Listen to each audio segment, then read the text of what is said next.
So as you can see, we're making a roast today. But I wasn't really feeling the ranch or pepperoni roast that we normally do, so we're going to switch it up. I picked up a bunch of mushrooms yesterday, and we're going to try a new roast recipe and see how it turns out. So I've got my Ninja Foodi on sear saute function. Just going to add a little bit of oil down in the bottom of our pan, and we're going to go ahead and sear our roast while we're getting everything else prepped. Now you can skip this step if you want and just make this a full dump and go recipe. However, searing your meat just adds a ton of flavor. And if you don't have a Ninja Foodi, you can just sear it on the stovetop in your skillet before you throw it in your crock pot. So while our roast just sears on that outside for about 3 or 4 minutes, I'm just going to do a rough chop on 2 small onions that I have. You can just use 1 medium onion if you have it.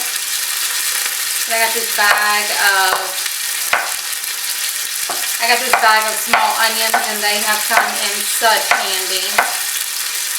They've really worked out well. So we're going to take our roast and flip it and sear that other side for about 3 or 4 minutes.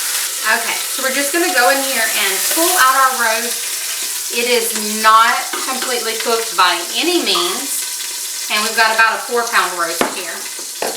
Now we're going to drop in our onions.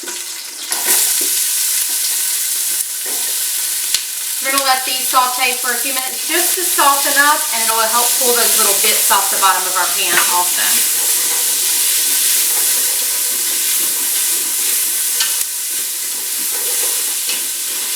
What I love about this recipe is it takes very minimal ingredients, and it should be so delicious.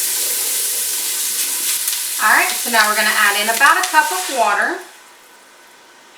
I'm going to toss in, I have a 24-ounce pack of mushrooms, and I went with the cremini because I just like the color. But you can use white mushrooms, and really you only need about 16 ounces. But we love mushrooms, so the more the better. We're going to add in 2 cans of cream of mushroom soup. Alright, just kind of mix that in there. Stirring as we go. And then one of my favorite ingredients for a roast is a Lipton onion soup mix pack. There's so much flavor in those little packages. Again, we're just mixing it all around. It doesn't have to be perfect. Just kind of get it incorporated. Alright, we're just going to put our roast back in there. Set it right on top. If you have any juices on your plate, you can go ahead and pour those back in. I didn't really have much of anything. But just get that kind of sunk in our juices. Alright, so we're going to close the lid. I'm going to press stop. Let's turn this to slow cooker function on low, and we're going to switch it to 8 hours. And let it go. And that is it. So we're going to let this cook all the way into this evening. It might even go longer than 8 hours. We're going to let it cook, and we'll come in and flip it in a few hours before we leave to go run our errands. And we will see y'all back then. Alright y'all, so it has been a while. Our roast has been going all day. I just taste tested it, and it's nice and tender, and the mushrooms taste okay, but we need more flavor, and I think more along the lines of salt is what we really need. So I'm adding a packet of brown gravy, and I know I have my microwave going behind me. We have some potatoes in my steamer bucket, so I'm doing that to make this an even simpler dinner. But I'm just mixing in this gravy packet to not only thicken up some of this broth, but hopefully add to some of the flavor. I really thought with all those mushrooms and the cream of mushroom, this would just be bursting with flavor. And it's not bad, but we need something more. And I really think that it's just a little bit more on the salt level.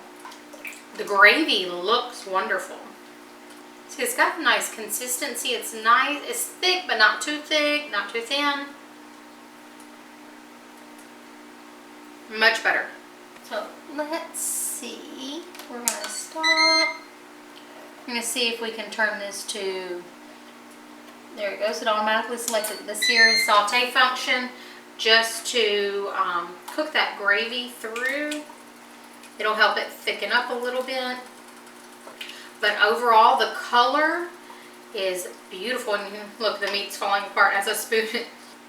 But as soon as our mashed potatoes finish, we're gonna serve it up and I'll let y'all see what it looks like. All right, y'all, so mashed potatoes are all done. We've got everything ready. We're gonna plate up and just kind of taste test how everything tastes together. Adding that packet of gravy and sauteing it for just a minute did wonders to thicken it up and change the color. Alright, and it made a lot of gravy for sure. Let's give it a taste test. I think it could still use just a little touch more salt, but goodness, adding that brown gravy changed it a ton. Here y'all go. And it's way different.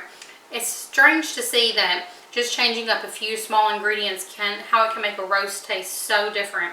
But I like it. Just a little bit of mashed potatoes, carrots, and a roll, and dinner is done. So let us know if you give it a try and what you think.